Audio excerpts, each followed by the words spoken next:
Welcome to Sense of Style. I'm Stuart. 7,000 fragrances released last year. These 8 classics are better. And when I say classics, I am not talking about old school fragrances. I'm talking about fragrances were released in the last few years and unlike the new releases have stood the test of time. 7,000 fragrance releases in a year is ridiculous. I talked in my last video about 4,000 in an average year. 7,000 is insane. There were so many that I thought to myself, wow, I can start doing fragrance release videos. I think I'll do a couple.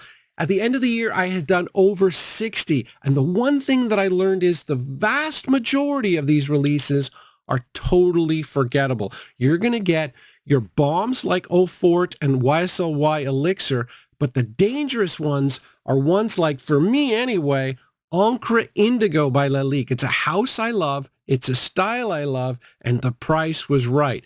But I hold off on the hype. I wait a bit to see what happens, and sure enough, Encre Indigo did not perform. I didn't end up wasting my money, but at the end of the day, most new releases are average. These 8 classics are not.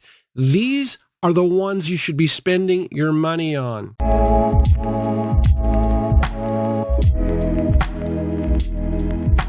Fragrance number 1, this is Givenchy Gentleman EDP. And this fragrance brought back the Givenchy Gentleman line after it being forgotten about for 40 years. And they needed something good, so they spent 3 years coming up with this. That's a lot longer than normal. Natalie Laurson, Olivier Cresp, 2 of the best perfumers out there, worked on it, and they tested it in urban environments, arid environments, and tropical environments to make sure it performed well in all 3, and it did. But not only that, not only is it well tested, this appeals to such a wide variety of people. So it starts off with iris, and it's high quality orris in this. This is not just the iris flower. Then they have a lot of vanilla in this as well. So it's very sweet and very modern. And then there is a balsamic accord here. They use Tolu balsam to pull it more in a masculine direction. And then finally, and I think the most important element here is the warm spiciness of the black pepper, cinnamon, and cloves. This fragrance appeals to such a wide variety of audience. Really, really good performance as well. This is the kind of fragrance you should be spending your money on and not fragrances released last year, which who knows what's going to happen to them. Fragrance number 2, this is Xerjoff Nio. And if you are looking for the best Italian fragrance house on earth, you can't do any better than Xerjoff. There's only one other house that comes close in terms of quality. That's Nasamoto. But that is an avant-garde house that is really experimental. The fragrances are out there. If you're looking for a top quality, refined fragrance, you got to go with Xerjoff. And they're really only 2 of their hallmark fragrances. There's Naxos for cold weather and Nio for warm weather. This is the best warm weather fragrance there is on a number of different levels. First, the performance. You're talking 10 to 12 hours for something fresh. That's almost impossible to do. Then in terms of natural ingredients, I've done a ton of research on this particular fragrance. It is easier, admittedly, to use citrus notes and to make them natural. So fair enough, but this might be the most natural, least synthetic fragrance in my entire collection because there's a ton of neroli here. There's a ton of natural bergamot as well. Now, I've added green notes, so it moves the citrusy element in more of a fresh direction, but that's what you're looking for when it's really hot out. So yeah, you know, this is probably the best warm weather fragrance on earth. Fragrance number 3, this is Versace Dylan Blue. This is the fragrance that I recommend the most. This is the fragrance that I've gotten the most compliments with, and this is the most underrated fragrance on the market. Now, it is part of the Dior Sauvage DNA, which is essentially a lot of citrus, a lot of black pepper, and ambroxan. Now, ambroxan is synthesized ambergris. Ambergris is expelled from a sperm whale. It's got an animalic but fresh component to it. And so there's a lot of this in here.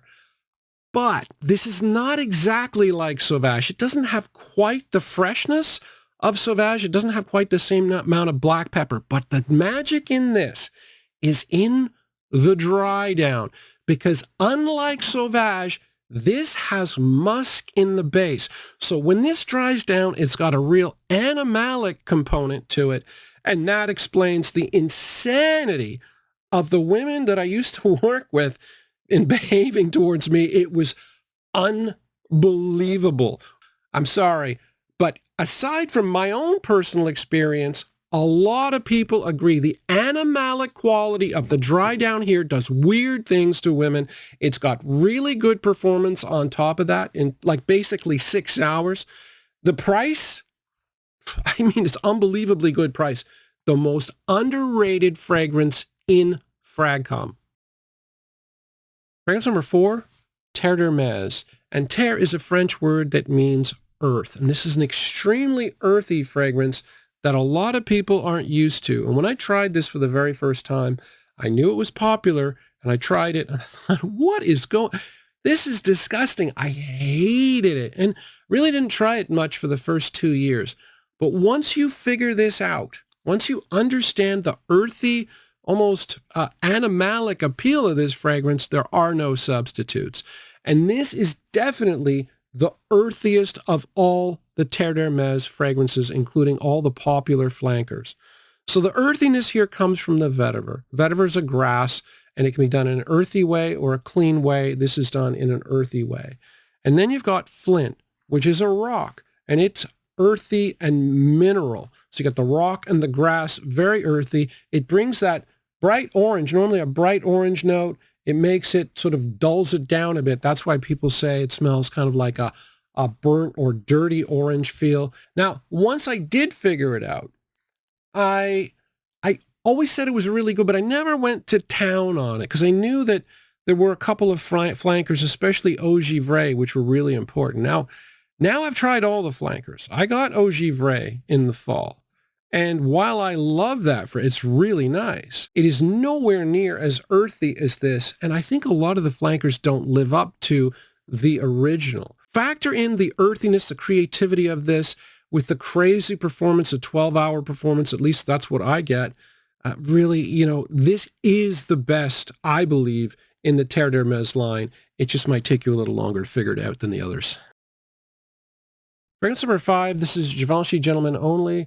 And almost exactly a year ago, last February, I started trading my fragrances, and I traded away the fragrance that I liked the least for this. And I'd never heard of it, and I had no expectations, so I just knew I didn't like the other one. And on the way home, I tried it, and I thought, wow, this is really nice. But it's an odd fragrance in a lot of ways because it's got 4 notes that are predominant, right? But they're all quite different. So it's got mandarin, it's got birch, which is a smoky, woody note, and then it's got pink pepper, so warm, spicy, and then incense. So kind of not too much connection between them all. Comes together, blends in really nicely, ends up making a really nice, fresh and clean, I would say woody fragrance that's really good for the office. There's a little bit of sweetness to it, so it's not your typical woody fragrance.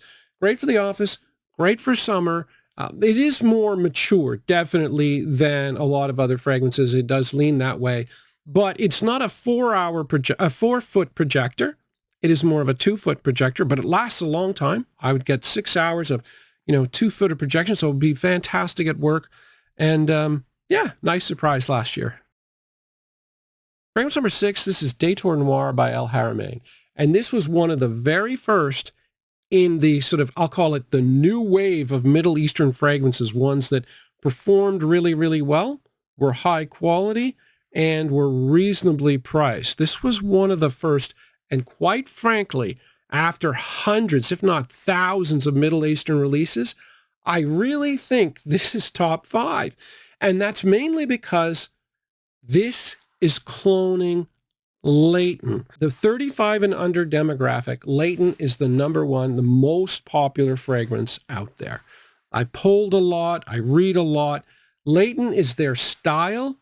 And this is a very solid, inexpensive clone of Leighton. Now, it's not exactly Leighton. What the Middle Eastern houses have done consistently is take the European fragrance DNA, and they make it a little bit sweeter, right? Because it's inexpensive fragrances. Clones are inexpensive.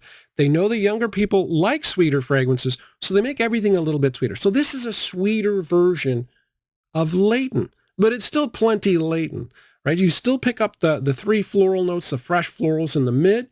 You still pick up the cardamom, but the vanilla here is ramped up. So it is definitely sweeter. The performance is really solid. The price is excellent. The only thing bad about the fragrance is the bottle. It's still a very underrated cologne. You probably haven't heard people talk about this much in the last couple of years because all the hype around the new clones, but this is a good one. Fragrance number 7, this is L'Homme by YSL, and I had absolutely no interest in getting L'Homme. I got into collecting in 2019. This came out in 2006. Nobody talked about it on YouTube, or I didn't even know about it. I wasn't interested at all. And then I actually bought a fragrance from YSL Canada. They threw in 3 samples. 2 of them, I was like, whatever. And then this one was L'Homme, and I thought, wow. Because I don't like ginger, but this is a ginger fragrance that I really like because they balance the ginger out. This is not just a ton of ginger thrown at you. It's balanced out by other things. There's a little bit of tonka, so it's got some sweetness. There's a little bit of spices in here as a generic spicy note. And then they threw in a lot of citrus in here as well. So the ginger is balanced out beautifully. This is a fantastic fragrance. The only problem with this is the performance is bad. It's really bad. It's about 3 hours, which is really not good enough. But yeah, the scent here is hard to beat. It's very, very nice, especially if you like ginger, but even if you don't. Fragrance number 8, this is El Haramain's Amber Oud Rouge, and this is a really good clone of Baccarat Rouge 540, the EDP. So this is a unisex fragrance that will definitely appeal to both men and women. And I have 3 clones of Baccarat Rouge 540. This is the most accurate. This is a high quality clone house, really nice presentation, really good performance. Like I get 8 to 10 hours, no problem. But you are going to pay a little bit more for this particular clone line than you are for the others because it is higher quality. So this one is about $65 at the discounters for 60 milliliters. So that is more expensive, more than worth it, especially given the price of BR 540, which is, insane and getting more and more insane every day. Yeah, this one would be good for a lot of people. It's got that combination of amberwood and ambroxan. So that sweet, a little bit sweet, but a little bit fresh combination that really is kind of innovative in a way. And the performance here, though, is better than what I was expecting, especially for a clone, because it doesn't just last a long time. The projection stays a long time, too. But yeah, I really think it's important to look over time at fragrances rather than just react to when they come out, even if they sound good. Because Encre Indigo was like a slam dunk for me. It was a slam dunk. But I waited that 3 or 4 months, wait for the hype to die down, and then buy the best ones. And that's what I've been doing for a long time. My collection's getting better and better the more I learn. Anyway, thanks for watching.